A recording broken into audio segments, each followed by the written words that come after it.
Jésus trouvera-t-il la foi sur terre à son retour? Le Saint-Esprit a clairement révélé et averti qu'à la fin des temps, de nombreuses personnes abandonneront leur foi personnelle en Jésus-Christ et rejetteront la vérité de la parole de Dieu, 2 Thessaloniciens 2, 3, Jude 1, 3 à 4. 1. Cela inclura même certains ministres qui sont hautement doués et habilités par Dieu.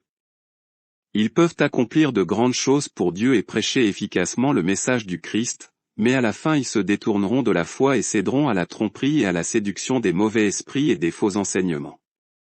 En raison de leur position, de leur efficacité passée et de leur ancienne passion pour Dieu, ces ministres infidèles en égareront beaucoup. 2. De nombreux croyants abandonneront leur foi parce qu'ils n'aimeront pas suffisamment la vérité pour la défendre et lui obéir face à une opposition intense, 2 Thessaloniciens 2, 10. À cause de leur manque de dévotion à la vérité, ils ne résisteront pas aux tendances défiant Dieu des derniers jours, Matthieu 24, 5, entre 10 et 12, 2 Timothée 3, 2 à 3. Beaucoup dans l'Église ne toléreront pas la vérité si elle défie ou contredit leur propre comportement et mode de vie.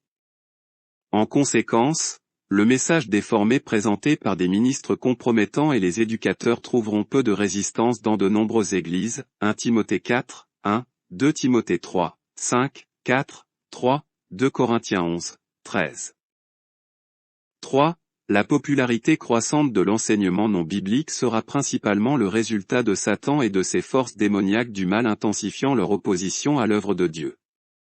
La seconde venue du Christ sera précédée d'une augmentation du satanisme, c'est-à-dire le culte du diable, le spiritisme, c'est-à-dire la communication supposée avec les morts, l'occultisme, c'est-à-dire les pratiques religieuses impliquant la magie et la sorcellerie, la possession démoniaque, c'est-à-dire les mauvais esprits habitant le corps des humains et la prise de contrôle de leur vie, et la tromperie des mauvais esprits. Ces choses se produiront dans le monde en général, ainsi que parmi les gens de l'Église. Éphésiens 6, entre 11 et 12. 4. La protection du chrétien contre la tromperie implique une dépendance totale et une loyauté envers Dieu et sa parole inspirée.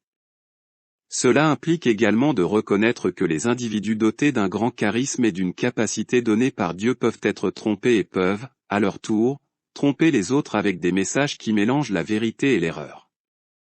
Cette prise de conscience doit s'accompagner d'une détermination sincère à accomplir le dessein de Dieu, Jean 7, 17, à faire ce qui est juste selon ses normes et à vivre avec une crainte appropriée de Dieu, une attitude qui nous rappelle notre responsabilité envers lui et qui dépendre de lui. Psaume 25, 4 à 5, entre 12 et 15.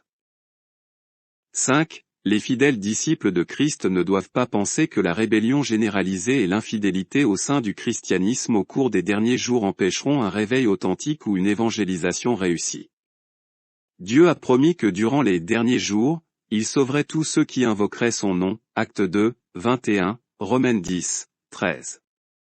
Cela fait référence à ceux qui lui confient sincèrement leur vie et refusent de participer aux croyances, comportements et modes de vie corrompus qui sont si courants dans le monde.